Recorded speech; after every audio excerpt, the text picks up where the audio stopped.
Hello student. कल last class में हमने देखा था कि शून्यकों का कैसे पता करेंगे कि कितने शून्यक हैं, और वो हमने देखे थे मानचित्र की सहायता से, ग्राफ की सहायता से।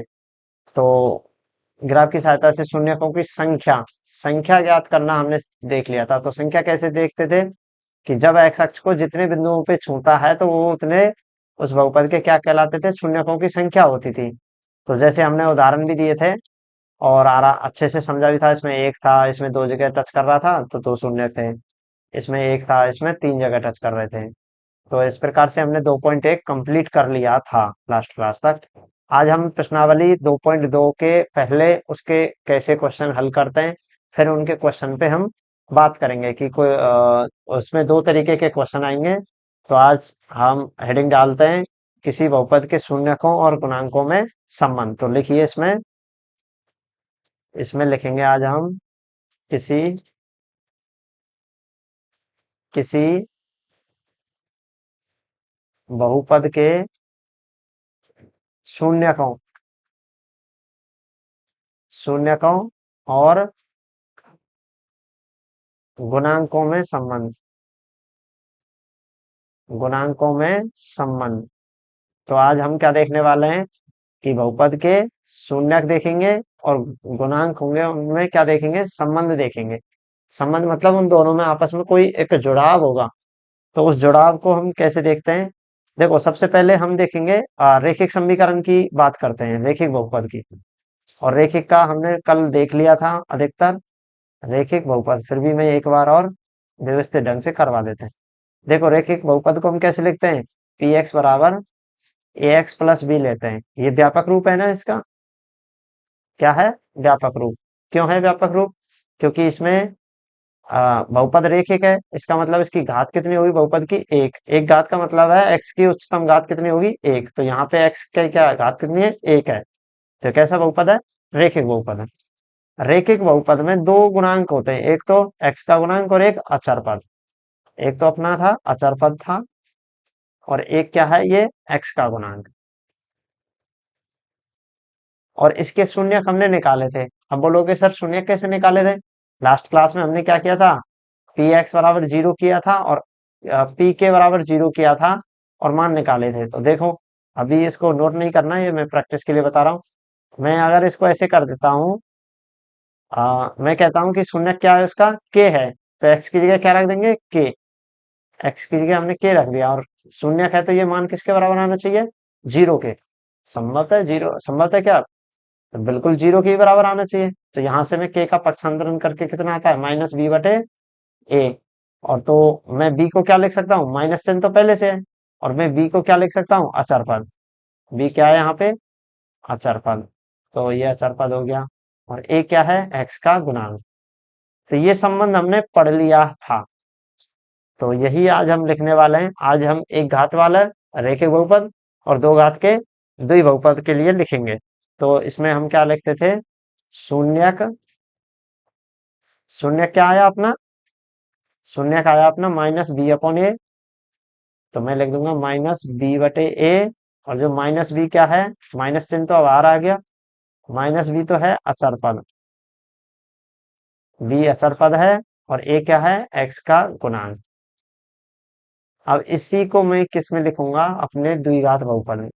और एक बात और बताने की यह है कि रैखिक बहुपद में अधिकतम शून्यकों की संख्या कितनी हो सकती है, कि सर जितनी घात होती है उतनी शून्यकों की संख्या होती है। इसमें कितनी घात है, एक। तो इसमें शून्यकों की संख्या क्या होगी, केवल एक होगी। तो अब हम देखेंगे द्विघात वाले बहुपद को। तो दो घात वाले बहुपद का हम लिख लेते हैं इसमें। तो यहाँ पे लिखिए द्विघात बहुपद, द्विघात बहुपद। देखो, एक घात का तो हमने देख लिया, गुणांकों में संबंध क्या आया, गुणांकों में संबंध आया है। देखो, ये तो शून्यक हो गया, शून्यकों का शून्यक लिख लिया। और गुणांक क्या है, देखो, एक तो अचर पद और एक्स का गुणांक, हो गया ना आपस में संबंध। ये दोनों कैसे बराबर होते हैं कि हम उसमें अचर पद में किसका भाग दे दें, एक्स के गुणांक का, और माइनस चिन्ह आगे लगा दें तो किसके बराबर आ जाएगा, शून्य के बराबर। हम डायरेक्ट शून्य की घात कर सकते हैं इससे। अब हम दो घात वाले बहुपद के लिए देख रहे हैं। देखो, व्यापक रूप क्या होता है, पी एक्स। कैसे लिख सकते हैं, एक तो एक्स का दो घात होना चाहिए, इसका गुणांक भी हो सकता है सर। तो A X square B X plus C. तो ये क्या है अपना दो घात बहुपद का व्यापक रूप। अब इसके शून्य कितने हो सकते हैं? इसके शून्यकों की संख्या अधिकतम कितनी हो सकती है? दो। उसका कारण क्या है? जितनी घात का बहुपद होगा उतने ही उसके शून्यक हो सकते हैं। तो हम क्या करेंगे, माना दो शून्यक मानेंगे, माना शून्यक अल्फा तथा बीटा हैं, अल्फा तथा बीटा हैं। ये चिन्ह पहली बार देख रहे होंगे, बीटा हैं। तो देखो, ये अल्फा, इसको अल्फा बोलते हैं, अल्फा ये यूनानी शब्द है। ये बीटा होता है, बीटा, बीटा। और एक और होता है गामा, इसको बोलते हैं हम गामा, इसको बोलते हैं गामा। ये यूनानी शब्द हैं और यूनानी भाषा से लिए गए हैं। इसको बोलेंगे अल्फा। आप अपने हिसाब से कहीं पे भी हाशिया पे लिख लेना, ये बीटा और ये गामा। हाशिया क्या होता है? देखो, ये अपना पेज है, तो जो ऊपर का ये मार्जिन होता है, ये वाला, इसको हाशिया बोलते हैं ऊपर। जैसे ये पेज है, यहाँ पे आप लिख रहे होंगे, तो ये हाशिया बोलते हैं इसको। यहाँ पे आप इसको लिख लेना कि ये अल्फा है, ये बीटा है, और एक और होता है ये गामा होता है। तो हम इसको बस बताने के लिए कि किसी से व्यक्त कर सकते हैं, ऐसा नहीं है। आप इसको पी क्यू से व्यक्त कर सकते हो, यू वी से व्यक्त कर सकते हो, अपनी चॉइस है। तो यहाँ पे अल्फा बीटा है, तो संबंध क्या होगा? देखो, संबंध होता है कि अगर मैं इन शून्यकों का योग करूं, शून्यकों का योग, योग कर रहा हूं मतलब अल्फा प्लस बीटा कर रहा हूं, तो वो किसके बराबर आएगा? वो बराबर आएगा, इस माइनस बी करेंगे और ए का भाग दे देंगे, तो ये बराबर आ जाएगा माइनस बी बटे ए। जहां पे माइनस बी क्या है? बी तो है एक्स का गुणांक, बी तो क्या है? एक्स का गुणांक। और ए क्या है? एक्स स्क्वायर का गुणांक, एक्स स्क्वायर का गुणांक। तो ये हुआ ना शून्यकों और गुणांकों में संबंध। शून्यकों का तो योग हो गया, और इधर क्या आ गया अपने पास? गुणांकों का संबंध आ गया। तो हम इसके शून्यक हमें ज्ञात नहीं है, फिर भी हम क्या बता सकते हैं कि जो शून्यक होंगे उनका योग किसके बराबर आएगा? एक तो माइनस बी, इसको ले लें, चिन्ह किस क्या कर दें, इसका माइनस बदल दें। प्लस का है तो माइनस कर दें, माइनस लगा के इसमें एक्स का गुणांक क्या है? बी, और यहाँ पे ए का मान रख दें। तो क्या आ जाएगा? इनका योग का एक संबंध पता चल जाएगा कि भाई उन शून्यकों का योग किसके बराबर होगा? इसके बराबर होगा। इसी प्रकार से इनका गुणनफल भी होता है। तो शून्यकों का गुणनफल, शून्यकों का गुणनफल। तो गुणनफल हो जाएगा अपना, शून्यकों का गुणनफल हो जाएगा, गुणनफल क्या होगा? देखो, अल्फा मल्टीप्लाई बीटा, यह आएगा सी बटे ए। तो इसको याद रखना पड़ेगा हमें। सी क्या है हमें? सी देखो, सी क्या है? अचर पद। कि सर इसमें तो कोई एक्स का नहीं है, तो हम इसको क्या बोलते हैं? अचर पद बटे में, और ए क्या है? एक्स स्क्वायर का गुणांक। अब हमने जितने भी ये देखे हैं उसमें केवल ये देखा कि यहाँ पे माइनस चिन्ह आ रहा है। किसका चिन्ह है? माइनस। और ये चिन्ह हमें याद रखना पड़ेगा। क्यों? जब शून्यंकों का गुणनफल होता है तो वो माइनस के ही बराबर होता है। माइनस लो, फिर बी जैसा मिले यहाँ पे, प्लस तो प्लस, माइनस तो माइनस, उसको यहाँ रखो, और तब जाके हमें ये शून्यंकों में संबंध हमें मिल जाएगा। अब यहाँ से हम देख पा रहे हैं कि अपने जो भी शून्यक होंगे हमें अभी उनका पता नहीं है। हमें उनका ये नहीं पता कि वो शून्यक हैं कौन कौन से। हमने बस मान लिए कि वो शून्यक हैं अल्फा और बीटा, अल्फा और बीटा। और उनका योग किसके बराबर आएगा? योग आएगा कि अगर हम बहुपद के x का गुणांक ले लें, बहुपद के x का गुणांक ले लें और उसमें किसका भाग दे दें? एक्स स्क्वायर के गुणांक, और माइनस चिन्ह लगा दे, तो वो किसके बराबर आएगा? उन दोनों शून्यकों के योग के। हम इसको प्रूफ भी करेंगे कि वाकई में इतना होता है, और उसको देखेंगे जांच करके। तो अब देखो, ये हमें याद रखने हैं, ये दोनों बातें, ये दोनों बातें हमें याद रखनी है। ये पूरे दोनों बॉक्स द्विपद के लिए, और बहुत अच्छा इंपॉर्टेंट पॉइंट है यहाँ पे, द्विपद घात वाला क्योंकि ये क्वेश्चन हर बार कंपटीशन एग्जाम में बहुत बार जहाँ पे 10th लेवल की मैथ आती है वो इसके बगैर अधूरी है। तो यहाँ पे एक घात का तो हम जीरो बराबर जीरो करके पक्षांतरण करके भी निकाल सकते हैं, पर दो घात का हम बराबर जीरो और पक्षांतरण करके नहीं निकाल सकते। इसके लिए हमें एक तो विभक्त करके इनके गुणनखंड बनाने की एक विधि होती है, उससे शून्यकों का शून्य ज्ञात करते हैं। तो यहाँ से डायरेक्ट हमें संबंध मिल जाते हैं कि गुणन इतना होगा और योग इतना होगा और गुणन किसके बराबर होगा, सीधा ही सी अपॉन ए के। अब उदाहरण देखते हैं। अब इसमें डालो उदाहरण, अब अच्छे से समझ में आएगा जब हम एक उदाहरण कर रहे होंगे। अब उदाहरण करने से पहले एक और काम कर लेते हैं।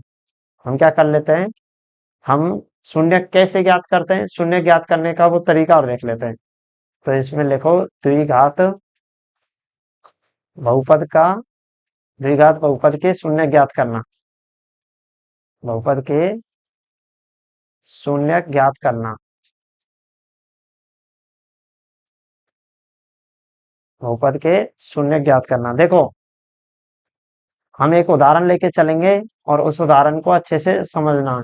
मैंने उदाहरण ले लिया क्या, पी एक्स कोई बहुपद है, कैसा है, द्विघात का, 3x² प्लस के 5x और माइनस का 2, ये बहुपद है। ये क्या है, बहुपद। क्यों बहुपद है, क्योंकि इसमें x की घात कितनी है, x की घात सर इसमें 2 है और 2 घात है तो हम उसको क्या बोलते हैं, बहुपद कहते हैं। केवल हम उच्चतम घात पे ही ध्यान देते हैं, ऐसा नहीं है कि इसमें x पद है या नहीं है, अचर पद है या नहीं है। केवल x की घात उच्चतम हमें कितनी मिल जाए, 2 जैसे ही मिल जाएगी हम कह देंगे वो क्या है, बहुपद है। कितने घात का, द्विघात का। तो अपने पास x² है तो द्विघात बहुपद। अब देखो इसकी जो हल करने की विधि है वो विभक्त करने की विधि है, और उसमें क्या करना तुम अच्छे से ध्यान से देखना कि जो अपने पास यहाँ पे लिखा हुआ है, यहाँ पे कौन सा अंक लिखा हुआ है, प्लस का 5। पहले नोट नहीं करना, अच्छे से समझना है कितना लिखा हुआ है, प्लस का 5। और एक तो देखो इसकी ए बी सी से तुलना करना, ax² bx प्लस सी, ये भी ध्यान में रखना। एक इसका और इसका गुना करना, अच्छे से समझ लेना, ये बहुत ही इंपॉर्टेंट है। देखो मैंने सीधा सीधा 5 तो लिख दिया डायरेक्ट यहाँ पे, और ए ए और बी का सी का गुना कर दिया तो वो कितना आ रहा है देखना, ए सी का गुना माइनस के 3 दूनी 6, तो माइनस का 6 कितना आ रहा है, -6। तो हमें ऐसी संख्याओं के फैक्टर ज्ञात करने हैं, या संख्या 6 के ऐसे फैक्टर ज्ञात करने हैं कि गुना करने पे तो कितना आ जाए, -6, और जोड़ने घटाने पे कितना आ जाए, 5, वो भी किसका, प्लस का। देखो क्या कर रहे हैं, उसके संख्या -6 के फैक्टर करना है। कैसे कि जोड़ने या घटाने पर क्या आ जाए, 5, जोड़ने घटाने पे क्या आ जाए, 5, और गुना करने पे -6। बोलोगे सर क्या तो कह रहे हो, हमें समझ में नहीं आ रहा। समझ में आएगा भी नहीं क्योंकि इतना आसान ये है नहीं, पर इसको हम इतना आसान बनाएंगे कि जो तुम खुद कह दोगे कि सर अब समझ में आ गया। तो देखो मैं -6 को क्या क्या लिख सकता हूँ ये ध्यान रखना, माइनस का चिन्ह पीछे देख लेंगे, पहले 6 को देखो। मैं 6 को लिख सकता हूँ 1 गुना 5, नहीं 1 गुना 6, तब भी 6 आ जाता है। पहले हम सारे फैक्टर कर लेते हैं, फैक्टर मतलब गुणनखंड। मैं सर 6 को ऐसे भी लिख सकता हूँ 2 गुना 3, मैं सर 6 को ऐसे भी लिख सकता हूँ 3 गुना 2, मैं सर 6 को भी ऐसे लिख सकता हूँ 6 गुना 1। ये तो ऊपर वाले हैं, ये भी नीचे वाले रिपीट हो गए, तो हमें काम इनसे ही चल जाएगा ऊपर वाले से। तो मैं नीचे वाले हटा देता हूँ कि सर ये तो वापस से गुना रिपीट हो गए, तो इनको भी हटा सकते हैं। ये लो सर, तो अपने पास इसके फैक्टर हमने निकाल लिए। अब हमें गौर क्या करना है, गौर करना है कि ऐसे गुणनखंड देखने हैं, हमें इनसे ऐसे गुणनखंड देखने हैं जिसको हम योग और अंतर में क्या ले सकते हैं, प्लस का 5। योग करें या अंतर करें क्या आना चाहिए, प्लस का 5 आना चाहिए सर। तो देखो 2 और 3 को जोड़ने पे भी 5 आ रहा है, और 6 को एक में से 6 में से एक घटाने पे भी 5 आ रहा है, मतलब दोनों फैक्टर हो सकते हैं। केवल यहाँ पे चिन्ह देखना है। हमें योग किसका चाहिए, प्लस का। अपने पास 6 किसका है, माइनस का, मतलब गुना करने पे क्या आना चाहिए हमें, गुना करने पे तो माइनस का 6 आना चाहिए। और माइनस में गुना कब आ सकता है, माइनस में कोई भी राशि गुना कब आ सकती है, जब दोनों राशि संख्याओं में से एक माइनस की हो। मैं कह रहा हूं कि एक संख्या ए है, एक बी है, ये माइनस में कब आ सकती है, जब या तो एक ए माइनस की हो या फिर बी माइनस की हो, दोनों एक साथ माइनस की होंगी तो माइनस माइनस करके क्या आ जाएगा, प्लस आ जाएगा। क्या बोले सर, अभी समझ नहीं आया। हम कह रहे हैं कि माइनस का गुना कब आ सकता है, दो संख्याएं अगर विपरीत चिन्ह की हैं तभी उसका गुना क्या आ सकता है, माइनस। तो हम ले लेंगे यहाँ पे देखो, अगर मैं इसको लेता हूं कि मैं इसको -2 कर दूं और 3 कर दूं तो कितना आ जाएगा, -6। लेकिन जोड़ के देखना, अब इसको जोड़ के देखना, -2 + 3, कि सर अब तो एक बचा है प्लस का, और जबकि हमें क्या चाहिए, 5, तो सर ये नहीं चलेगा। अब हमें कौन से फैक्टर पे देखना है, ऊपर वाले पे। कौन से फैक्टर पे, ये वाले पे।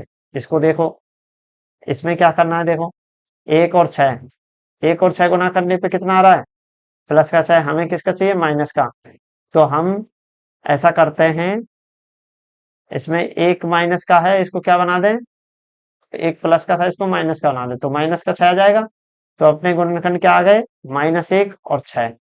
इनको जोड़ के देखना, जोड़ के देखा मैंने तो कितने बचे, -1 + 6, तो प्लस के 5 बचे। ये चीजें तुम्हें अच्छे से सोच ली है। अभी थोड़ा सा लंबा हो रहा है, बट ये लंबा है नहीं, प्रैक्टिस करोगे तो आराम से हो जाएगा।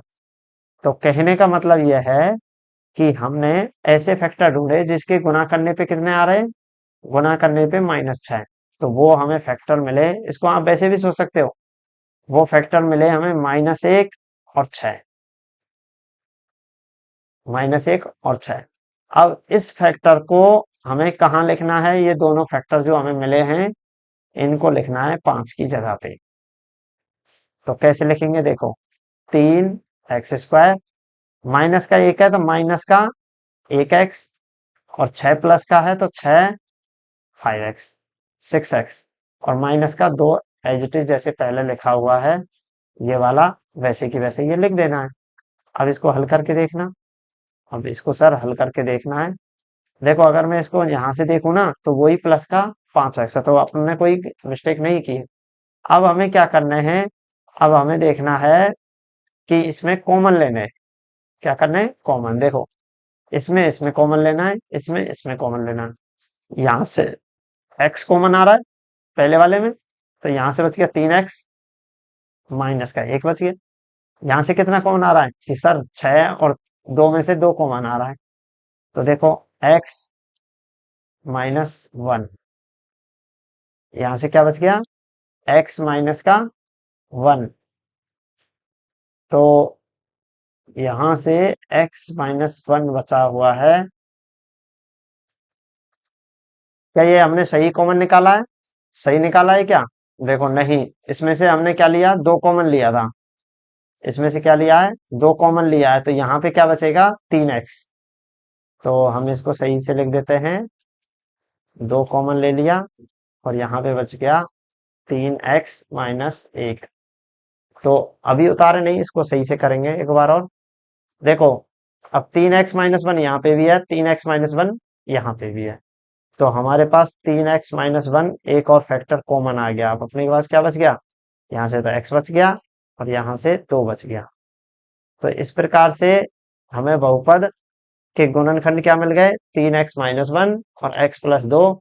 अब इसके शून्य ज्ञात करने तो हमें इसका मान 0 होना चाहिए, क्योंकि हमें शून्य की परिभाषा क्या पड़ी है कि शून्यकों का जो मान रखेंगे उसमें 0 आना चाहिए। अब या तो ये 0 कब हो सकता है, देखो या तो इसको 0 कर दें, 3x-1 0, या x+2 0, या तो ये गुणनखंड 0 हो या पहले वाला। तो यहां से x का मान निकालेंगे पक्षांतरण करके, 3x बराबर 1, x बराबर 1/3, एक तो मान ये आ गया, और एक x बराबर -2, तो 2 शून्य हमें मिल गए। शून्य क्या मिले सर, शून्य मिले हमें 1/3 और 1/-2। तो इस प्रकार से हम बहुपद के शून्यक निकाल सकते हैं। है ना लंबा प्रोसेस, इसको हम छोटा सा और बना देंगे। देखो, ये तो समझ में आ गया कि हमें पहले गुणनखंड ढूंढना पड़ता है, फिर उनको योग के बराबर रखा था, उनको रखना पड़ता है, फिर यहाँ से कॉमन लेने पड़ते हैं, ये ले लिए, फिर दो फैक्टर कॉमन आ जाते हैं, फिर उन दोनों को अलग निकाल लेते हैं, फिर और बचते हैं, उनको भी हम गुणनखंड के रूप में लिख देते हैं। फिर लिखने के बाद हम इनको क्या करते हैं, इसको भी जीरो करके देखते हैं, इसको भी जीरो करके देखते हैं, क्योंकि इनका जीरो कब हो सकता है, या तो ये जीरो हो तो ये जीरो लिख दिया, या फिर ये जीरो हो तो ये जीरो लिख दिया। फिर यहाँ से x के मान यहाँ निकाल लेते हैं, यहाँ निकाल लेते हैं, दोनों समीकरण से क्या मिल जाता है, हमें दो शून्यक मिल जाते हैं। तो इसके लिए अब हम इसको स्टेप से लिख देते हैं। तो मैं इसको मिटा देता हूँ। तो इसमें अब नोट करते जाना है, और इसको सही से प्रैक्टिस करोगे रफ में, बार बार देखोगे तो ये अच्छे से समझ में आ जाएगा। तो इसको क्या करना है अब हम हमें, देखो,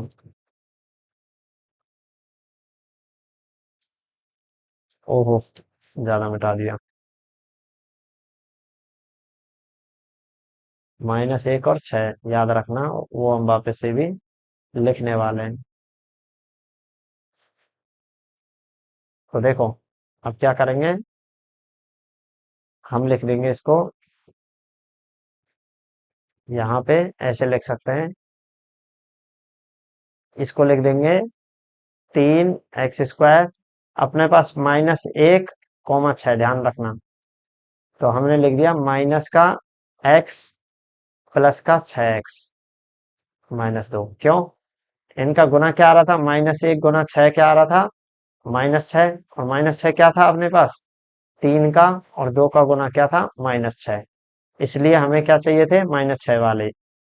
और क्या आ जाएगा, और आ जाएगा -1 प्लस 6 बराबर कितना होता है, +5। और ये कहाँ पे मिलना चाहिए था हमें, यहाँ पे। तो +5 मिल गया, तो हमने ये लिख दिया।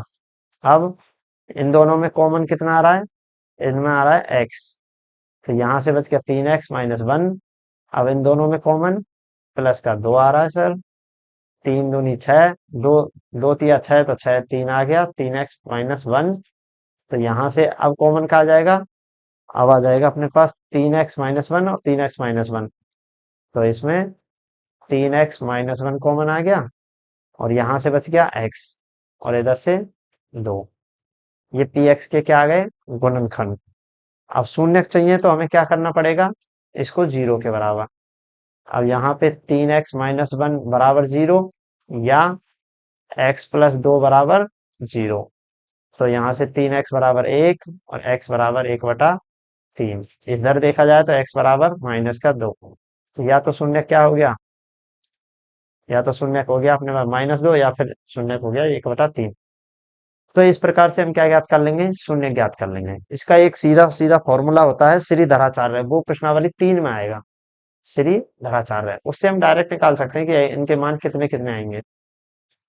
तो यहाँ तो हम विभक्त करते हैं, इसको तोड़ते हैं टुकड़ों में, और तोड़ना का काम मैंने बता ही दिया। हम क्या कर लेते हैं, हम इसके फैक्टर देख लेते हैं। जैसे हमें चाहिए था 3 गुना 2, तो -6। तो हम 6 के क्या देख लेंगे कि 1 गुना 6 लिख सकते हैं, 6 को हम 2 गुना 3 लिख सकते हैं। फिर इनके जोड़ के देख लेंगे कि हमें मिल गया -1 और 6, कि इनका गुना करने पे -6 आता है, इन पे 5 आता है। तो इस प्रकार से हमें ये मिल जाएगा, शून्य हमें मिल गए। अब हम चलो ऐसा करते हैं, एक उदाहरण और ले लेते हैं कि सर इसमें इतना टफ टॉपिक है ये थोड़ा सा, तो एक उदाहरण हमें और समझा दो। तो उदाहरण ले लेते हैं, अपने पास एक है, पी एक्स है, पी एक्स दे दे या फिर बहुपद सीधा लिख के दे दे तो कोई बात नहीं है। 2x² -8x plus 6। सबसे ज्यादा मेहनत इसी में लगने वाली है तुम्हारी, ध्यान रखना। अब तक तो सही था सब, अब थोड़ा सा लगेगा कि हाँ अब मैथ अलग है सबसे। तो क्या करना है, सबसे पहला काम, इसका इसका गुना करके देखो। 2 गुना 6 कितना होता है, 12। चिन्ह सही देखना। तो हमें 2 गुना 6 यानी कि 12 गुना करने पे आए, मतलब 12 के क्या देखने हैं, गुणनखंड। और गुणनखंड में कितना आना चाहिए, 8, और वो भी किसका, माइनस का। तो मैं 12 के गुणनखंड करना स्टार्ट कर देता हूँ। यहाँ पे 12, 12 को लिखूंगा 1 गुना 12 सबसे पहले। फिर 12 को क्या लिख सकता हूँ, 2 गुना 6 भी लिख सकता हूँ। फिर 3 गुना 4 भी लिख सकता हूँ। अब लिखूंगा तो 4 गुना 3 वापस से रिपीट होने लग जाएंगे, यही आ जाएंगे 4 गुना 3, 6 गुना 2 और उल्टे। तो मैंने ये लिख लिए। अब मुझे योग में कितना चाहिए? पहले तो वो देखो जो 8 आ सकते हैं घटाने पे या जोड़ने पे। देखो ये घटाने पे जोड़ने पे नहीं आ सकता। 6 और 2 8 इससे आ सकता है। 4 और 3 7, या तो 4 3 7 होंगे, या फिर क्या होगा 4 और 3, 4 में से एक जाए 3 जाएगा तो एक बचेगा। तो यहाँ पे केवल एक का ही संभावना है, ये तो नहीं बनेगा, 3 4 तक होगा नहीं। तो यहाँ पे अपने फैक्टर कितने मिल गए? फैक्टर मिल गए हमें। या तो फैक्टर मिलेगा हमें कौन सा? फर्स्ट वाला तो ऑप्शन बैठेगा नहीं, क्यों? इसके तो 12 आ रहा है, ये तो नहीं बैठेगा। 6 और 2 8 हो सकता है। 6 और 2 8 हो सकता है। तो अपने पास फैक्टर क्या मिल गए? 6 और 2। अब देखो ध्यान से देखना, 2 और 6 कितने हो रहे हैं? 8। हमें किसके चाहिए? 8 माइनस के। किसके चाहिए? ऋणात्मक चिन्ह वाले। और 6 दूनी 12, 12 किसका चाहिए? धनात्मक। धनात्मक चिन्ह कब हो सकता है? धनात्मक चिन्ह तभी हो सकता है जब दोनों चिन्ह कैसे हो? समान हो। या तो दोनों माइनस के या दोनों प्लस के। तो मैं हमें -का 8 चाहिए, तो दोनों को मैं माइनस का ले लूंगा, -2 और -6। अब देखो इसकी गुना करके देखना, -2 गुना -6, तो सर -2 गुना -6 कितना आ रहा है?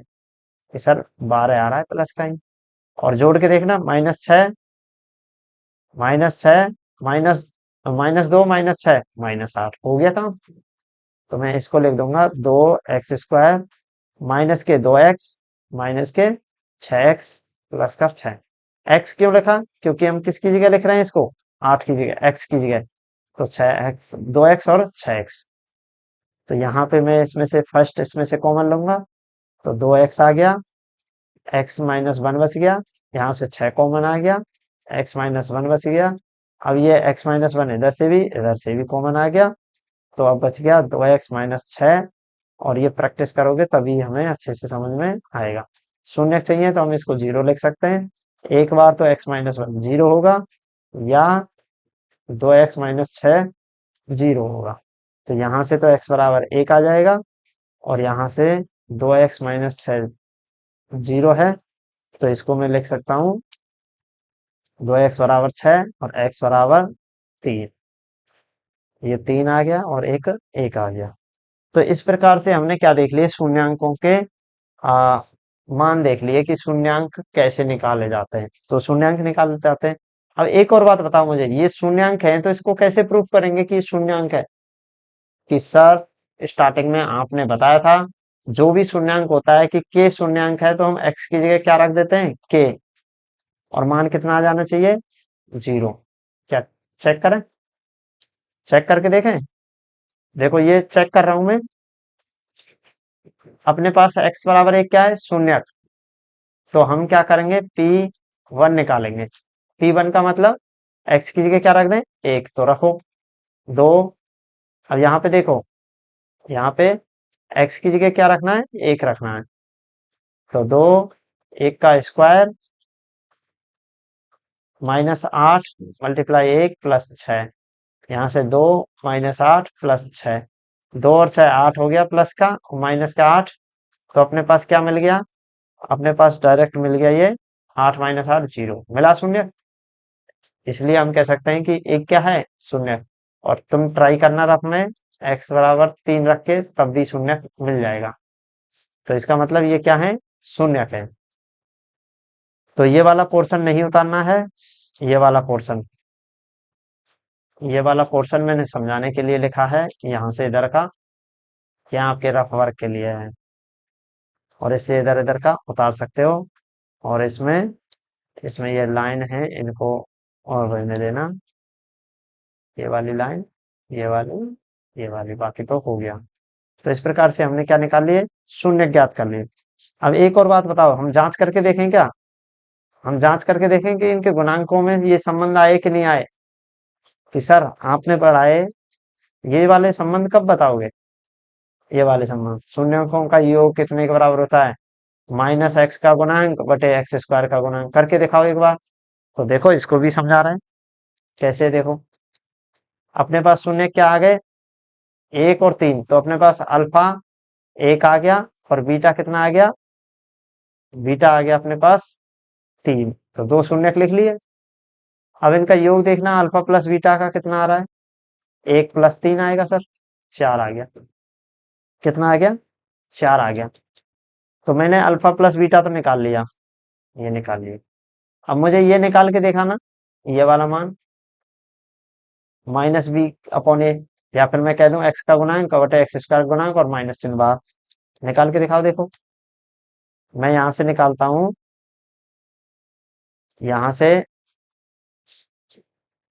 यहां से मैं निकालता हूं -b/a। इसको हम क्या बोलते हैं, -x का गुणांक बटे में a क्या है, x² का गुणांक। ये निकाल के देखो, ये तो आसान है निकालना। देखो कि सर माइनस तो यहाँ पे है ही है, ये माइनस तो मैं माइनस तो यही लगा देता हूँ। अब क्या चाहिए, x का गुणांक। x का गुणांक चाहिए, तो x का गुणांक क्या है, ये x रहा, इसके गुणा में है ये -8। तो मैं ये लो सर, इतना आसान, -8 बटे। इसी प्रकार से हमें क्या चाहिए, x² का गुणांक। तो ये लो सर, x² ये रहा, इसका गुणांक है ये 2। तो इसमें क्या कर दूंगा, 2 का भाग करना, माइनस का गुणा माइनस से करेंगे तो प्लस का 8 बटे 2, कितना आ गया, 4। और अपने पास अल्फा प्लस बीटा कितना आया था, ये भी 4 आया था और ये भी 4 आया है। तो समीकरण 1 और 2, तो यहाँ पे लिख देंगे समीकरण 1 व 2 से, 1 व 2 से क्या आ गया, अल्फा प्लस बीटा का मान किसके बराबर आ गया, -x का गुणांक बटे में x² का गुणांक। कि सर ये तो हमने सिद्ध कर दिया, आया ना, सिद्ध हो गया ये वाला, सिद्ध हुआ कि नहीं हुआ, क्यों, ये भी 4 आया, ये भी 4 आया, एक और बच गया, इनका गुणांकों का गुणनफल देखो, ये वाला बच गया। तो इसको भी सिद्ध कर देंगे, अल्फा इंटू बीटा क्या आना चाहिए, c/c क्या है, अचर पद, और a क्या है, x का गुणांक। ये याद रख हो जाएगा, एक बार आप रफ में करोगे तो हो जाएगा। तो मैं अब निकालता हूँ अल्फा इंटू बीटा, अल्फा का मान 1 है, बीटा का मान 3 है, तो ये तो 3 आ गया, इसको समीकरण दे दिया 3। और अब मुझे क्या चाहिए, अल्फा बीटा के लिए मुझे चाहिए सर ये c/a, जिसको मैं अचर पद बटे x² का गुणांक लिख दूंगा। तो मैंने लिख दिया c/a, अर्थात अचर पद बटे x² का गुणांक। ये लो सर, अचर पद क्या है, अचर पद देखो अब समीकरण में, अचर पद है 6, तो 6 और x² गुणांक 2, तो मैं लिखूंगा पहले 6/2, कितना आ रहा है, 3। इसको समीकरण 4 दे दो, समीकरण 4। अब देखो समीकरण 3 थे, 3 आया, ये भी 3, तो इसका मतलब ये किसके बराबर हो गया, इसके बराबर। तो यहाँ पे लिख देंगे समीकरण 3 व 4 से क्या हो गया, अल्फा इंटू बीटा किसके बराबर आ गया, c/a। ये तुम्हारे प्रश्नावली c/a कर दूं, या फिर ऐसा करो, इसको गुणांकों वाला ही टर्म लिख देते हैं, अचर पद बटे x² का गुणांक। तो ये क्या हो गया, अपने पास सिद्ध हो गया, एक हमारे पास ये भी सिद्ध हो गया।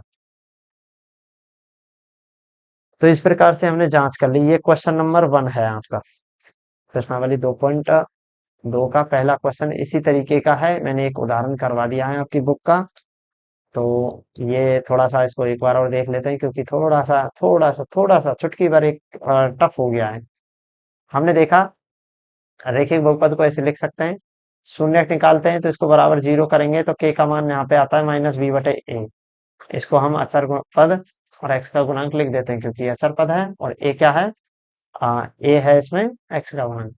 फिर द्विघात बहुपद की बात कर रहे थे, इसको abc के टर्म में लिख लिया। यहाँ से शून्य किसके कितने होंगे, 2। कारण क्या है, क्योंकि बहुपद द्विघात में है, तो 2 ही इसके अधिकतम शून्य हो सकते हैं। तो इसके लिए सबसे पहले हमने क्या लिख लिया, अल्फा बीटा मान लिया, ये ग्रीक भाषा के शब्द थे, ग्रीक के यूनानी भाषा के शब्द हैं, सॉरी यूनानी भाषा के, और वो तुम्हारे नॉलेज की काम नहीं है वैसे जानकारी में। तो अल्फा बीटा हो गया, इनका योग होता है -b/a, -b/a। बी क्या है यहाँ पे, एक्स का गुणांक, और ए है एक्स स्क्वायर गुणांक, और माइनस चिन्ह इसमें आता है, केवल योग में माइनस आता है। और शून्यांकों का गुणनफल अल्फा बीटा, ये होता है अचर पद बटे एक्स स्क्वायर का गुणांक, यानी कि c/a। ये तुम्हें याद होना चाहिए कंठस्थ। तो इसी प्रकार हमें क्या किया, पहले शून्य ज्ञात करना सीख गए। ज्ञात करना कैसे सीखा, कि फर्स्ट और थर्ड का हम क्या करेंगे, गुना, 3 दूनी 6, तो -6, -6 के क्या करेंगे हम, फैक्टर, गुणनखंड करेंगे, उनके जोड़े बनाएंगे। -6 के कैसे बनाएंगे जोड़े, कि 1 गुना 6 किया तो 6 आया, 6 कैसे आ सकता है, 2 गुना 3, ऐसे करके फिर उन संख्याओं को जोड़ेंगे जिनसे जोड़ या घटाव करने पे क्या मिल जाए, +5 मिल जाए। तो इसके उदाहरण अगर प्रैक्टिस करोगे तो अच्छे से समझ में आएगा।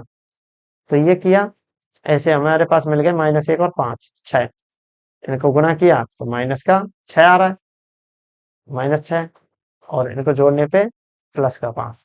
फिर इनमें से कॉमन लेते रहे, कॉमन लेने के बाद हमने इसे जीरो किया, एक एक जीरो किया, और यहाँ पे एक्स के मान मिल गए, अर्थात ये क्या है, शून्य।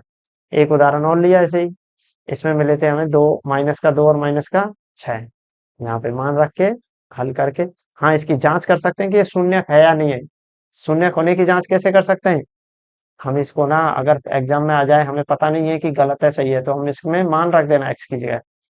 तो एक्स की जगह मान रखोगे तो बराबर जीरो आ जाएगा, तो इसका मतलब शून्य है, और इससे सत्यता की जांच हो जाएगी। अब है जांच, शून्यांकों के संबंध की जांच, कि ये वाले संबंध चेक करो कि इनका योग इसके बराबर आता है और इनका गुणनफल इसके बराबर आता है। तो हमने क्या किया, हमने इनके पहले योग निकाल लिया, ये लिया, समीकरण 1 डाल दिया, फिर हमने क्या निकाल लिया, इनके गुणांकों में एक संबंध जो कि हमने ऊपर पढ़ा है वो निकाला, वो भी 4 है। तो समीकरण 1 और 2 से ये संबंध सही है, और समीकरण 3 और 4 से इनका गुणनफल वाला भी ये संबंध सही है। तो इस प्रकार से अपने प्रश्नावली 2.2 के लिए हमने एक कंसेप्ट तैयार कर लिया है। और एक और रह गया इसमें, शून्यांक अगर ज्ञात हैं तो हम उससे बहुपद बना सकते हैं। तो वो करेंगे हम प्रश्नावली 2.1 के पहले क्वेश्चन के बाद में।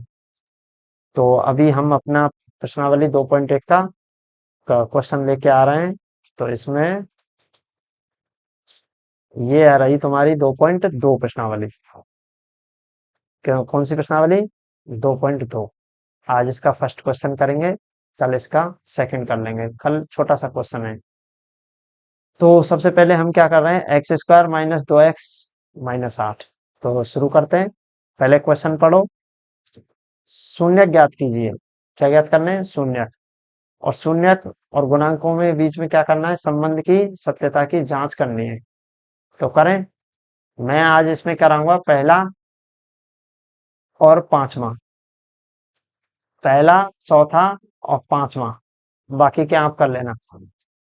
तो रफ में कर रहे होंगे तो इसका हल लिख लेते हैं, हल क्वेश्चन नंबर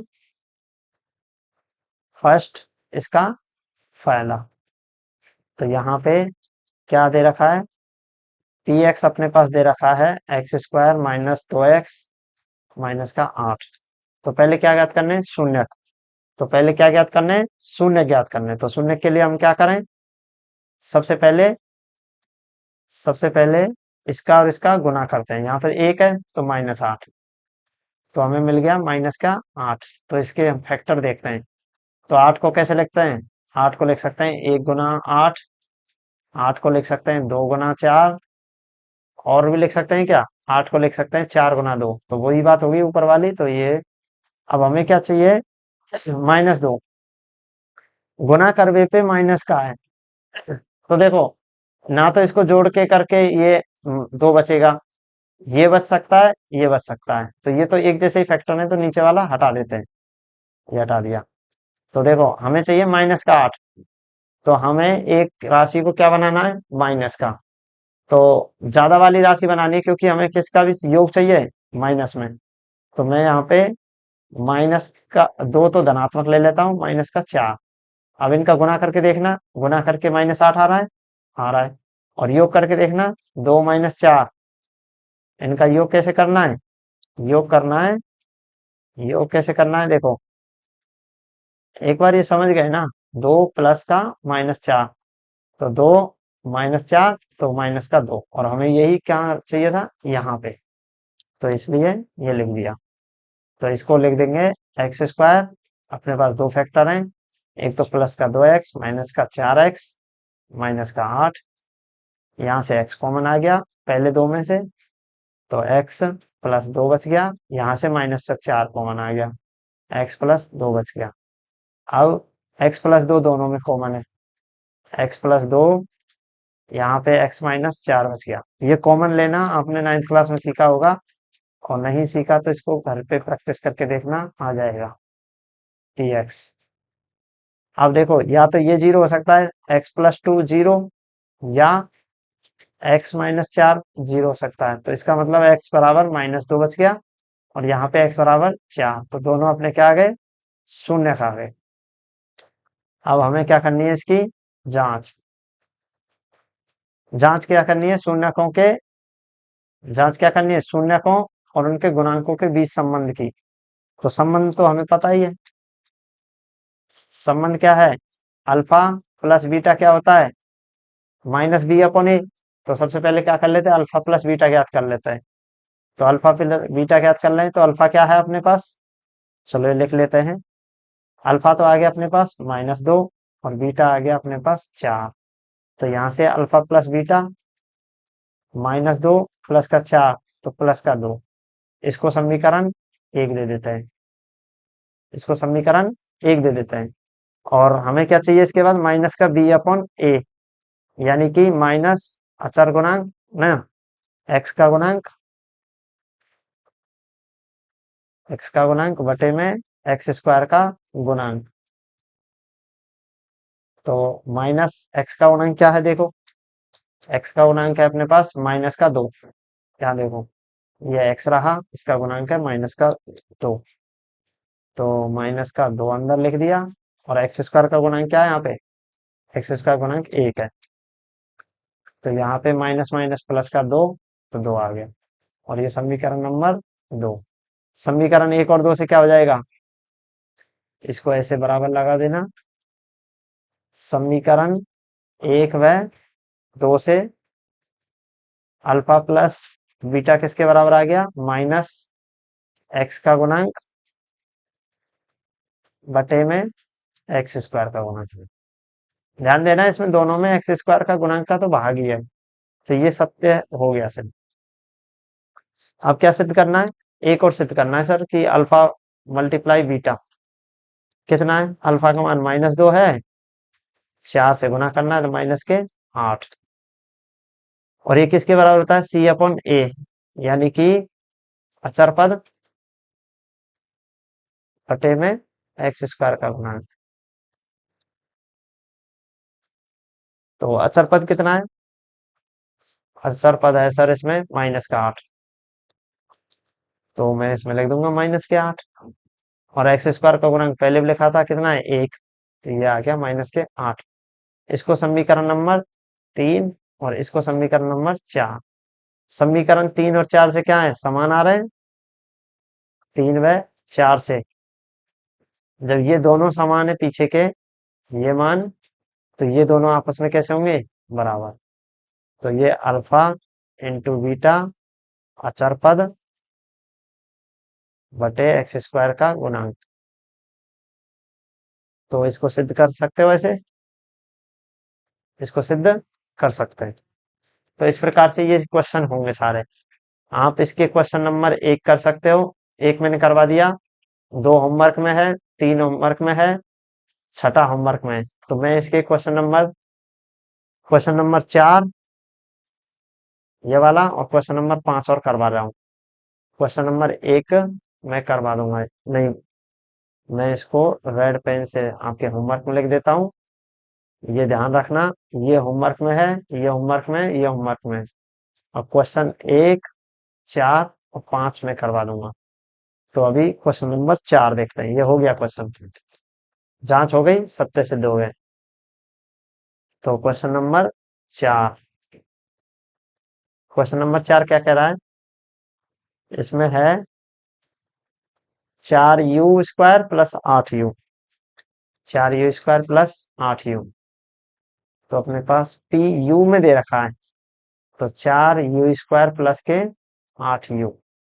अब मुझे इसमें सबसे पहले क्या ज्ञात करना है? शून्य ज्ञात करना है। तो शून्य ज्ञात करने के लिए मुझे क्या करना चाहिएगा?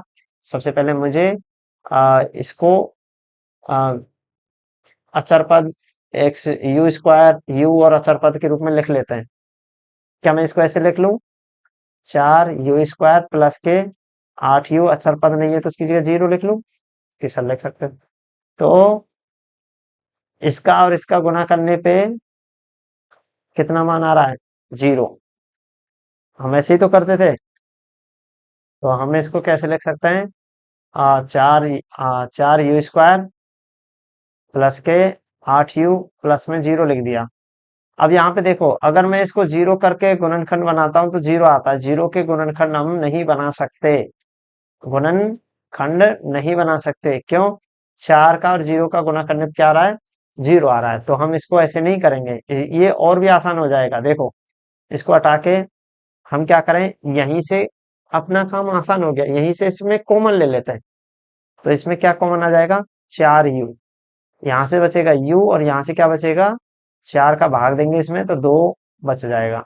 अब इसके हमें क्या चाहिए? शून्य। तो हम इसको 0 लिख देते हैं। अपने पास गुणनखंड क्या आ गए? 4u और u प्लस 2, ये दो गुणनखंड आ गए और उनका योग आ गया, ओ बराबर 0 आ गया। अब या तो क्या हो सकता है? 4u बराबर 0 या u प्लस 2 बराबर 0। तो इस प्रकार से लिख लिया। इससे तो आ जाएगा u बराबर 0 और यहाँ आ जाएगा u बराबर -2। तो दो अपने शून्य मिल गए, सर मिल गए। ये काम आसान हो गया, इसमें तो छानना ही नहीं है। जब अपने पास तीनों दे रखे हैं तो टफ रहता है, दो हैं तो कॉमन निकालो, सीधा सीधा काम कर दो। तो ये हो गया। अब इसमें क्या करेंगे? अपने पास अल्फा मिल गया 0 और बीटा मिल गया -2। अब जांच करेंगे, और जांच करने के लिए क्या करते हैं? सबसे पहले अल्फा प्लस बीटा निकालते हैं, और वो कितना आ रहा है? देखो, 0 माइनस का 2 प्लस में इसका योग करना है ना, प्लस कितना? माइनस का 2 का। तो ये आ जाएगा 0 -2, तो यहाँ पे माइनस का 2 बच गया। इसको समीकरण 1 दे देंगे। अब हमें पता है अल्फा प्लस बीटा किसके बराबर लाना है? अल्फा प्लस बीटा बराबर लाना है किसके? -b/a के। तो मैं -b/a भी निकाल लेता हूँ। तो यहाँ से -b/a, इसको क्या लिख सकते हैं? माइनस एक्स का गुणांक बटे में x² का गुणांक a को। ये हम बार बार लिखते आए हैं, आपका नोटबुक रफ में लिखा होगा, उसको देख लें। माइनस एक्स का गुणांक देखना, एक्स का गुणांक कितना है? एक्स की जगह क्या है? हाँ, इसमें एक्स की जगह क्या है? यू है। तो मैं इसको एक्स की जगह क्या लिख देता हूँ? यू लिख देता हूँ। क्यों लिखा है यू? क्योंकि ये किस में बहुपद है? यू में। तो यू का गुणांक और u² का गुणांक, बस इसमें ये अंतर करना है। एक्स यू का गुणांक कितना है? 8। तो मैंने लिख दिया 8। और u² का गुणांक कितना है? देखो यहाँ पे 4 है ना, ये वाला। तो मैंने लिख दिया 4। तो -8 में 4 का भाग दिया तो माइनस का 2। ये समीकरण 2 आ गया। तो समीकरण 1 व 2 से देखना बराबर आए क्या? -2 2। तो अपने पास मिल गया अल्फा प्लस बीटा बराबर माइनस यू का गुणांक बटे u² का गुणांक। इस प्रकार से हमने ये तो सिद्ध कर दिया, इसको बॉक्स में बंद कर देना। अब इसी प्रकार क्या कर देंगे? अल्फा इंटू बीटा निकालते हैं गुना, कितना निकलेगा? अल्फा का मान कितना है? अल्फा का मान है अपने पास कितना? अल्फा का मान है 0 और बीटा का -2, इनका गुना करते हैं। तो 0 गुना -2 तो कितना आ जाएगा? 0 में किसी का गुना कर लो, 0 जाएगा। इसको समीकरण नंबर 3 दे दिया। अब हमें चाहिए ये किसके बराबर आता है? c/a के। c को क्या बोलते हैं? अचर पद बटे में x² का गुणांक। अब यहाँ पे देखो, अचर पद कितना है?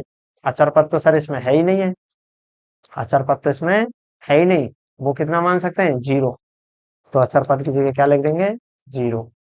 तो ये आ गया अपना आंसर पर 0 बटे में एक्स स्क्वायर का गुणन कितना है 4। एक्स स्क्वायर का गुणन 4 है तो 0 में किसी का भी भाग दे लो 0 ही आएगा। तो समीकरण 3 और 4 से क्या मिला हमें, ये भी 0 और ये भी 0, तो ये दोनों आपस में क्या हो जाएंगे बराबर। तो यहाँ पे लिख देंगे हम समीकरण 3 व 4 से क्या मिल गया, अल्फा इंटू बीटा किसके बराबर आ गया, अचर पद बटे में एक्स स्क्वायर का गुणांक आ गया ना। ये हमें क्या करना था, सिद्ध करना था। तो इस प्रकार से हमने कर लिया क्वेश्चन नंबर 4 का। क्वेश्चन नंबर 4 को कैसे किया, वही किया, इसमें दे नहीं रखा था, सीधा कॉमन ले लिया, शून्य मिल गए, उनको योग किया, इनका ये फॉर्मूला था अपने पास पहले से, तो इसमें मान रख दिए बी अपॉन ए में, और यहाँ से हमने ये मान निकाले, बराबर आ गए, और दोनों से हमने बराबर कह दिया कि समीकरण से बराबर है। इस प्रकार से इनका गुणनखंड बराबर। अब आता है अपने पास एक और क्वेश्चन, क्वेश्चन नंबर 5। ये तो क्वेश्चन 2 और 3 और 6 किसके तरीके के हैं, इसमें ध्यान से देख लेना। इस वाले क्वेश्चन में 7x को पहले लिख लेना, 6x स्क्वायर माइनस के 7x माइनस 3, तब हो जाएगा ये, पहले इसको लिखना, क्योंकि x का गुणांक हमें पहले रख लेना। अब ये इसमें केवल एक ही गुणांक है तो मैं इसको करा देता हूँ, टी स्क्वायर माइनस 15। तो क्वेश्चन नंबर 5, 5 में क्या है, टी में दे रखा है तो पीटी दे रखा है, टी स्क्वायर माइनस के 15, 15 है या 5 है, तो इसमें टी स्क्वायर माइनस 15 ही है, तो मैंने ये लिख लिया। अब इसमें तो सर पहले तो चलो वो था जिसमें कॉमन भी आ रहा था, शुरुआत में तो ए बी सी तीनों थे, सबके गुणांक थे, तब तो हमने गुणनखंड करके उनके गुणनखंड निकाल लिए, खंड बना के। दूसरे में क्या था कि सर उसमें यू स्क्वायर था, यू था पर जीरो वाला नहीं था, तो हमने ये हटा के इनमें से ही कॉमन ले लिया, क्यों यू यू कॉमन आ रहे थे। इसमें क्या कॉमन आएगा सर, इसमें तो नहीं आ रहे, तो इसमें हम एक टेक्निक काम में लेंगे। हम पढ़ के आए हैं ए स्क्वायर माइनस बी स्क्वायर बराबर क्या होता है, ए प्लस बी और ए माइनस बी होता है ना, 9th क्लास में पढ़ा होगा ये, सर्व समीका पढ़ी होगी, ए स्क्वायर प्लस ए स्क्वायर माइनस बी स्क्वायर बराबर ए प्लस बी और ए माइनस बी गुणा में।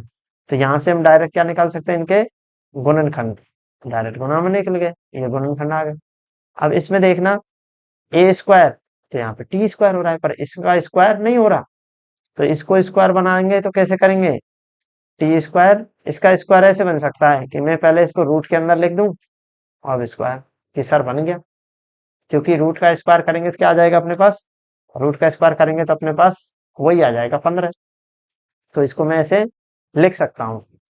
तो अपने पास ए स्क्वायर बी स्क्वायर मिल गए, ए आ गया इसमें टी और बी क्या आ गया इसमें रूट 15। तो अब इसको ऐसे खोल के लिख दें कि सर टी प्लस रूट 15 और टी माइनस रूट 15। हाँ सर लिख सकते हैं। अब हमें क्या चाहिए शून्य, तो बराबर 0 कर देंगे, और 0 करके अब अपने पास क्या आ जाएगा, या तो टी प्लस रूट 15 0 होगा, या फिर टी माइनस रूट 15 0 होगा। तो टी बराबर क्या आ गया, यहाँ से माइनस का 15 रूट, और यहाँ से टी बराबर प्लस का रूट 15। तो कितने आ गए, एक तो प्लस का रूट 15 और एक माइनस का रूट 15। अब एक और शॉर्टकट ट्रिक देखना है इसका, कि सर मुझे ऐसे नहीं पता होता तो मैं कैसे करता, इसको ही बराबर 0 लिख लो, शॉर्टकट है पर तुम काम में मत लेना, डायरेक्ट निकालने के काम आती है। देखो टी स्क्वायर माइनस 15 बराबर 0, पक्षांतरण कर दो 15, टी वर्ग स्क्वायर इस पे जाएगा तो रूट लग जाएगा, और इसके रूट करते हैं तो प्लस माइनस का चिन्ह बाहर आता है, तो टी के दो बन गए, एक तो प्लस का रूट 15 और एक माइनस का 15, ऐसे भी कर सकते हैं। तो अपने पास अल्फा कितना मिल गया, यहाँ पे मिल गया अल्फा, एक तो प्लस का रूट 15 और एक बीटा मिल गया अपने पास माइनस का रूट 15। ये कोई जरूरी नहीं है कि तुम अल्फा किसको मानो बीटा किसको मानो, किसी को भी अल्फा बीटा मान लेना है, तो दोनों एक ही पद पे एक ही बात है। तो अब हमें क्या चाहिए, जांच। जांच में सबसे पहले क्या देखेंगे हम, अल्फा प्लस बीटा का योग करेंगे, तो रूट 15 -√15। योग क्या कर रहे हैं, एक चिन्ह माइनस का तो डायरेक्ट माइनस में लिख लिया तो 0। अब ये किसके बराबर आता है, -b/a के। तो इसको माइनस एक्स का गुणांक, इसमें एक्स है क्या, टी है, तो मैं क्या लिखूंगा, टी का गुणांक। तो मैंने लिख दिया टी का गुणांक बटे में टी² का गुणांक। अब देखा, बताओ मेरे को टी का गुणांक है क्या इसमें, कहीं पे भी टी है क्या इसमें, टी सर इसमें है ही नहीं है टी, तो इसका गुणांक क्या आ जाएगा, 0। तो इसका गुणांक आ गया अपने पास 0 बटे में टी² का गुणांक क्या है, 1, तो ये आ गया 0। तो समीकरण, इसको 1 दिया था, इसको 2 दे देते हैं। तो यहां से हमें मिल गया समीकरण 1 व 2 से क्या आ गया, अल्फा प्लस बीटा बराबर -b/a बराबर किसका, माइनस टी का गुणांक बटे में टी² का गुणांक। तो ये सिद्ध हो गया, ये सिद्ध हो गया है। अब इसी प्रकार गुना वाला देख लेते हैं, अल्फा इंटू बीटा कितना आ रहा है, √15 गुना माइनस का √15 है, तो कितना आ जाएगा, -15। कितना आ रहा है, -15। अब देखो ये कितने के बराबर आता है, c/a। सी मतलब अचर पद, ये याद होना चाहिए, बटे में टी² का गुणांक। और याद कब होगा, जब तुम प्रैक्टिस करोगे। अचर पद देखो इसमें कितना है, कि सर इसमें अचर पद है -15। और अचर पद किसको बोलते हैं, जिसमें कोई चर पद साथ में ना हो। तो -15 बटे टी² का कितना है, 1, तो -15। इसको समीकरण 3, इसको समीकरण 4। तो समीकरण 3 और 4 से क्या आ गया, दोनों बराबर हैं, तो अल्फा इंटू बीटा किसके बराबर आ गया, c/a, या फिर मैं कह दूं इसको अचर पद बटे में टी² का गुणांक।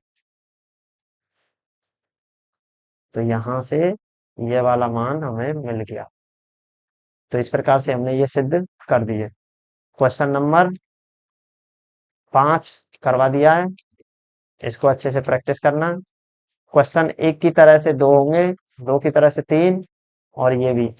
तो ये क्वेश्चन कैसे हो जाएंगे, एक की तरीके से। ये क्वेश्चन में थोड़ा कॉमन लेना था, इसमें भी a² - b² की तरह बनाना था, तब हल करना है। तो ये क्वेश्चन नंबर 1 कंप्लीट है।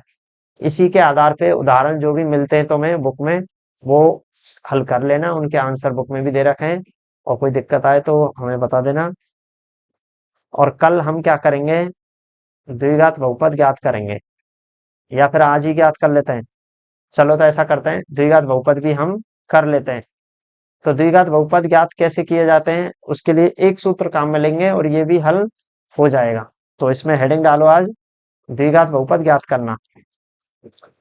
द्विघात बहुपद ज्ञात करना, देखो बहुत आसान है, ये वाला टॉपिक तो बहुत ही आसान है।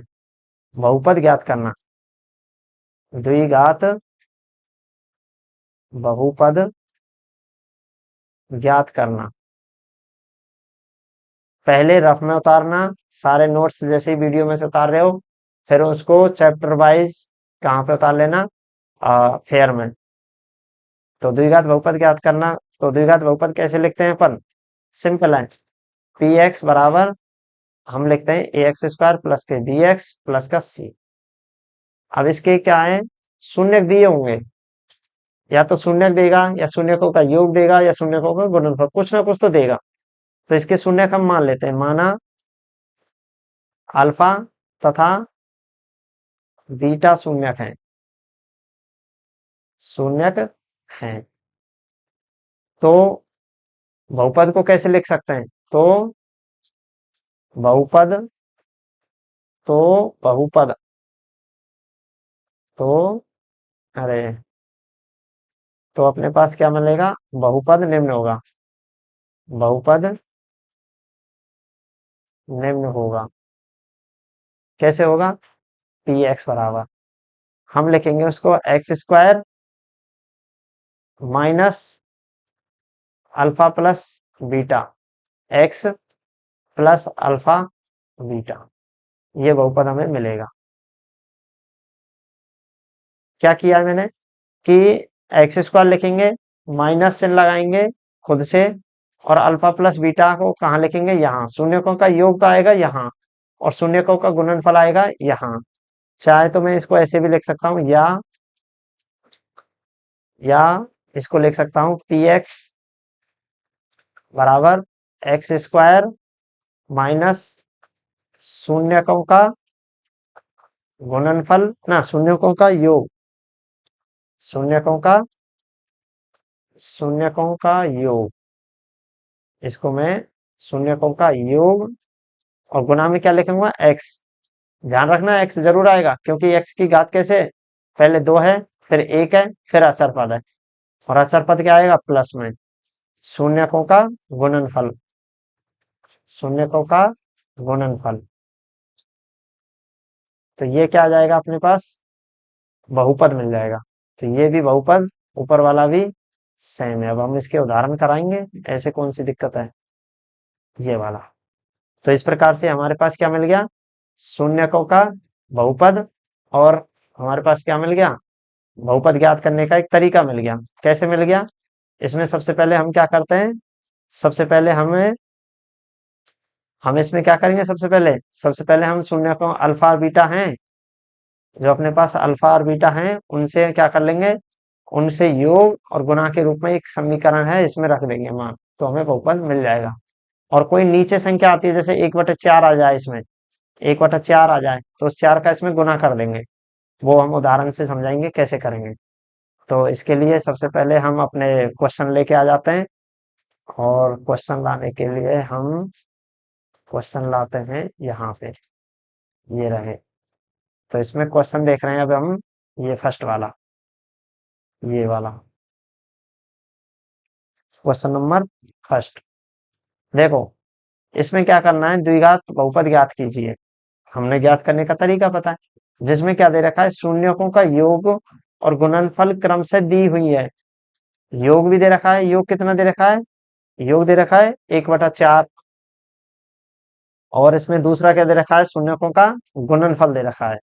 तो गुणनफल और योग हमें दिए हुए हैं। तो सबसे पहले क्रम से लिखा है, क्रम से मतलब पहले क्या होगा, योग। तो ये वाला है योग, ये वाला क्या है, योग, और दूसरा वाला क्या है, गुणनफल। ये गलती मत कर देना, इसमें लिखा है क्रम से, पहले योग दे रखा है, फिर गुणनफल, और हमें क्या ज्ञात करना है, बहुपद। और शून्यकों का योग और गुणनफल से हमने एक सूत्र भी लिखा है कि बहुपद ज्ञात करने का, ये रहा तरीका। इसमें तो हम यही काम में लेंगे। तो अब लिख लेते हैं हल, क्वेश्चन नंबर किसका, दो का, और क्वेश्चन नंबर पहला। इसमें क्या दे रखा है, शून्यकों का योग। हम शून्य क्या मान रहे हैं, अल्फा प्लस बीटा। तो योग क्या हो गया, अल्फा बीटा कितना दे रखा है, 1/4। और शून्यकों का गुणनफल, गुणनफल हम गुणनफल क्या मान रहे हैं, अल्फा इंटू बीटा। तो कितना दे रखा है, माइनस का 1। अतः हमने पी एक्स कैसे पढ़ा है, पी एक्स हमने अभी याद किया है सर। ये याद हो गया तो प्रश्नावली कंप्लीट है तुम्हारी। ये रहा एक्स स्क्वायर माइनस का अल्फा बीटा, एक्स प्लस का अल्फा बीटा। बस इसमें मान रख देते हैं, एक्स स्क्वायर माइनस का alpha plus beta, x plus का अल्फा बीटा। सर इसका तो मान रख देते हैं, हो गया काम। मान रखो x square, alpha plus beta का मान कितना है, अल्फा प्लस बीटा का मान है 1/4। ये लो मैं 1/4 रख देता हूँ, 1/4 गुना में क्या है, एक्स प्लस का, अब क्या है देखो, अल्फा बीटा। तो अल्फा बीटा का मान क्या है, -1। तो मैं ये रख देता हूँ माइनस का 1। तो यहाँ पे एक्स स्क्वायर माइनस का x/4 -1। अब मैं 4 को इसको गुना भी कर सकता हूँ, लेसे लेके इसको गुना भी कर सकते हैं। तो ये आ जाएगा 4x² माइनस के x माइनस का 4। किया क्या है, ये 4 नीचे है, इसमें पूरी संख्या में क्या कर दिया हमने, 4 का गुना कर दिया। तो इसमें गुना किया तो 4x², इसमें किया तो 4 से 4 कट गया, इसलिए यहाँ से हटा दिया। इसमें किया तो माइनस का 4। तो यही क्या हो गया अपने पास, बहुपद हो गया। कि सर ये तो बड़ा आसान है, बस इतना सा करना है। अब इसमें क्वेश्चन नंबर देखो क्या क्या कर लेते हैं। ये करवा दें, ये करवा देते हैं, बाकी के तुम करोगे ये सब। क्वेश्चन नंबर 2 और 3 करवा रहा हूं मैं। तो मैं क्वेश्चन नंबर 1 करवा दिया, 2 करवा देता हूँ, 3 करवा देता हूँ। और question number 4, question number 5, question number 6, इनके जो भी होमवर्क वाले क्वेश्चन है इनके सॉल्यूशन में पीडीएफ में भेज दूंगा। होमवर्क लिख के और वो पीडीएफ में मैं भेज दूंगा, आप पहले खुद से ट्राई करें। तो इसमें क्वेश्चन नंबर 2 और 3 देख लेते हैं। तो 2 क्या है इसमें, √2 और 1/3 दे रखा है। तो 2, दूसरा है, अब मैं इसमें डायरेक्ट लिख सकता हूँ, देखो अल्फा प्लस बीटा क्या दे रखा है, शून्यकों का योग √2, और अल्फा इंटू बीटा कितना दे रखा है, मैं डायरेक्ट लिख रहा हूँ, आप भी लिख सकते हो, कोई दिक्कत नहीं है। तो यहाँ पे आ जाएगा बहुपद बहुपद पी एक्स, इसमें आ जाएगा अपने पास x² माइनस, माइनस में आएगा अल्फा प्लस बीटा एक्स, ये हम पढ़ते आए हैं, इनटू में अल्फा बीटा। तो x², अब इसमें मान रख दो, अल्फा प्लस बीटा का मान क्या है, √2x, प्लस अल्फा बीटा का मान क्या है, 1/3। तो इसमें x नहीं आएगा, लास्ट वाले में x नहीं आएगा, केवल इसी में x आएगा। तो इसमें क्या कर रहे हैं अब हम, चाहें तो यही छोड़ सकते हैं, ये भी आंसर सही है, इसमें भी कोई गलत आंसर नहीं है। और इसमें 3 का गुना भी कर सकते हैं, तो 3 का नीचे गुना कर देंगे, तो 3x² माइनस का 3 √2x प्लस का 1, दोनों आंसर सही है, कोई गलत नहीं मानेगा। क्यों नहीं मानेगा, दोनों के शून्यक और शून्यकों का संबंध वही होंगे जितने इस वाले क्वेश्चन के होंगे। ये वाला करते हो ना, इतना भी छोड़ते हो तो भी कोई दिक्कत नहीं है, ये भी सही है। तो अपने पास बहुपद मिल गया। अब हम क्वेश्चन करते हैं तीसरा, क्यों इसमें 0 दे रखा है एक, तो इसलिए मैं ये करवा देता हूँ, 0 और √5, करना कुछ नहीं है, वही है। तो क्वेश्चन नंबर 3, इसमें अल्फा इंटू बीटा कितना दे रखा, प्लस बीटा कितना दे रखा है, योग 0, और अल्फा बीटा का वो कितना दे रखा है, √5, क्या यही दे रखा है, हाँ सर। और किताब साथ में लेके बैठे हैं, किताब नहीं है तो मैं इस पे पीडीएफ का क्वेश्चन डाले हुए हैं, ये अपने यहाँ पे यहीं से देख सकते हैं। तो 0 प्लस √5 है, तो इसमें मैं अब लिख देता हूँ बहुपद, अतः बहुपद क्या हो जाएगा, द्विघात बहुपद पी एक्स बराबर x² minus alpha plus beta x plus alpha beta, ये याद होना चाहिए। x², अल्फा प्लस बीटा क्या है, 0x प्लस अल्फा बीटा √5, तो 0x है तो ये क्या हो जाएगा, खत्म हो जाएगा, इसको छोड़ सकते हैं, x² प्लस के √5, तो पी एक्स क्या मिल गया, x² प्लस क्या 5। तो यहाँ पे तुम्हारी प्रश्नावली 2 कंप्लीट है, और केवल इसके होमवर्क वाले क्वेश्चन बचे हैं। और होमवर्क कौन सा, एक तो ये भी दिया था, होमवर्क में ये भी दिया है और एक ये दिया है। मैंने क्वेश्चन पहला करवा दिया, चौथा और 5वां करवा दिया है, और रेड कलर से जो किए हैं वो क्या है, होमवर्क है। ये क्वेश्चन क्या है, होमवर्क में है, तो इनको करिए, और इनको मैं ऐसे करूंगा कि सॉल्व करके पीडीएफ में तुम्हें भेज दूंगा, आप उनसे देख सकते हो, कर सकते हो। और उम्मीद है कि इसको प्रैक्टिस अच्छे से करोगे, रफ में अच्छे से कई बार लिखोगे, फॉर्मूले वगैरह हमने जो भी किए हैं। और लास्ट में तो जो किया है वो तो बहुत ही आसान है, क्या करना था, अल्फा बीटा शून्यक है, तो शून्यकों का योग into x plus alpha beta, ऐसे करके हम माइनस में लेके बहुपद लिख सकते हैं डायरेक्ट इस प्रकार से। तो ये हिंदी में वैसे लिखा हुआ है, ये सांकेतिक भाषा अल्फा बीटा में है, दोनों ही सूत्र एक ही है। तो इस प्रकार से प्रश्नावली 2 कंप्लीट है। इसके उदाहरण देखना, कोई दिक्कत आए तो मुझे मैसेज कर देना, और मैसेज के लिए आपको कॉन्टैक्ट नंबर मिल ही गए होंगे। तो मिलते हैं अगली प्रश्नावली 3 के लिए, उससे पहले मैं आपको एक उनका होमवर्क का पीडीएफ भी डाल दूंगा। तो प्रैक्टिस करते रहिए, प्रश्नावली 1 और प्रश्नावली 2 कंप्लीट है। तो मिलते हैं अगली वीडियो में, थैंक यू।